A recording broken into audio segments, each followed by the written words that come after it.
Welcome guys, thank you. Guys, the Realme 3i confirms that 3i will sports a water drop notch display while teasing stylish design and the big battery life.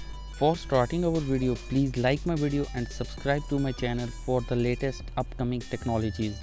It is confirmed that it's a new version of Realme 3 powered by the Helio P60 P70 SoC.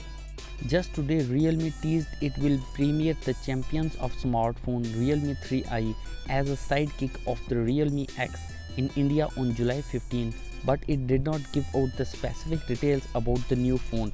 Well, thanks to the Geekbench, we filled the some of the blanks. The Realme 3i will be powered by an octa-core Helio P60 chipset with the 4 GB of RAM and run on Android 9 Pie.